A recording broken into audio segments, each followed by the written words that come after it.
Good morning, Falcons. I'm Clark.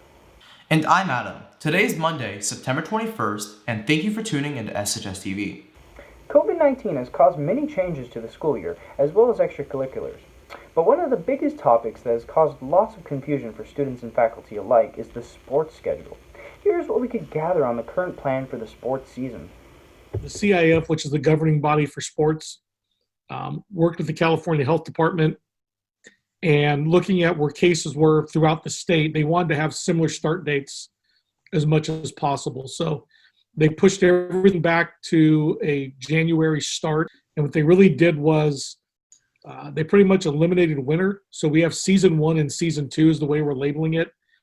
Season 1 is pretty much all the fall sports plus boys volleyball. And then season 2 is being done in 2 levels. There's an early start season 2, which will start in February.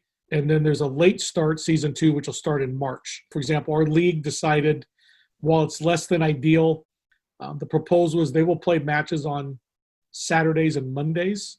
Basketball plays Tuesday, Wednesday, Friday, and then you have wrestling on Thursday. We're thankful with what we have here. So while it's going to be tight, we'll be able to get it done. If you haven't already heard, SHS is offering the PSAT and the SAT to its students in October. But testing is going to look a little different this year. We spoke to Mr. Louie to find out more. For the SAT, it's exclusively for our seniors, and for the PSAT, it's exclusively for our juniors. I'm hoping to be able to do the SAT on Wednesday, October 14th, and the PSAT on Saturday, October 17th.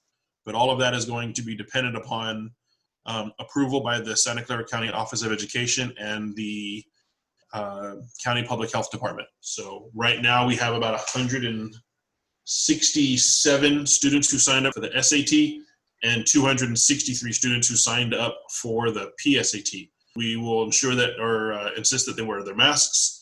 We will have hand sanitizers available. We will screen the students. There'll be an expectation that if they have any symptoms or fevers, they stay home. The live-action remake of Disney's Mulan was released on September 4th, 2020, and has made $37.6 million in the box office sales. However, there has been a lot of controversy around its filming location and more. Our reporters took a closer look at the situation. Now, in the news of entertainment, let's talk about Mulan, Disney's live-action remake of the 1998 film. Mulan garnered controversy based on the notion that it was filmed in Xinjiang, a region in China where over 1 million Uyghur Muslims have been detained and imprisoned in internment camps. Those camps comprise massive human rights violations, with the United States posing sanctions as a result. As far as the comments from China, they denied the accusations of internment camps, instead of referring to them as boarding schools. Additionally, not only did the filming take place in Xinjiang, but in the credits, Disney actually thanked the groups in China, including the Chinese Communist Publicity Department and the Public Security Bureau interpret, which makes some believe that Disney is helping to normalize crime against humanity. To summarize, a Washington Post article states Disney worked with regions where genocide is occurring and thanked government departments that are helping to carry it out. With all this backlash, people have been boycotting Nolan, or they watch it since they have not heard about this news. So now it's up to you guys to determine if you want to watch Mulan based on the surrounding backlash. So far, we've had 4 Wednesday advisory periods, where we've learned a lot about mindset and mental health. We interviewed some SHS students and staff to get their opinions.